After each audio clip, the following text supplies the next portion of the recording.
আগের বৃহস্পতিবার তো বাবার বাড়িতে ছিলাম, ওখানে আমার জেঠিমাদের লক্ষ্মী পুজো হয়েছিল। বৌদি রাতের বেলা মটরশুঁটির কচুরি আর আলুর দম পাঠিয়েছিল, সেটাই আমরা খেয়েছিলাম। আর এটা ছিল শুক্রবার দিন দুপুরবেলা। খাওয়া দাওয়া করে ছেলেকে নিয়ে বেরিয়ে পড়েছি বাড়ি আসার জন্য। যেহেতু প্রচণ্ড ঠান্ডা, তাই রোদ থাকতে বেরিয়ে পড়েছি।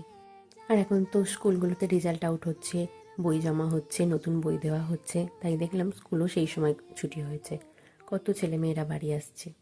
আর ছেলের আস্তে আস্তে একটাই কথা, কখন আগে মিষ্টি নেবো। যখনই বাড়ি ফিরি এই রাস্তার ধারেই আমার বাবার বন্ধুর মিষ্টির দোকান, সেখান থেকে প্রতিবার আসার সময় মিষ্টি নিয়ে আসা হয়। আমারও এমন অভ্যাস হয়ে গেছে ছোটো থেকে মিষ্টি খেয়ে খেয়ে, এখন যদিও অনেকটা কমিয়ে দিয়েছি, কিন্তু ছেলে যতবার মামার বাড়ি থেকে ফেরে ওর জন্য মিষ্টি আনতে হবে। কথা বলতে বলতে চলে এলাম কাকুর দোকানে। পছন্দ করে করে আবার মিষ্টি নেবে। ছেলে যেহেতু জানে দাদা বলে দিয়েছে তুমি তোমার পছন্দ মতো মিষ্টি এখান থেকে নিয়ে যাবে, দাদা পরে টাকা দিয়ে দেবে, তাই তার খুব আনন্দ। কী কী মিষ্টি নেবে আমাকে সব গুছিয়ে গুছিয়ে বলা হয়ে গেছে তার।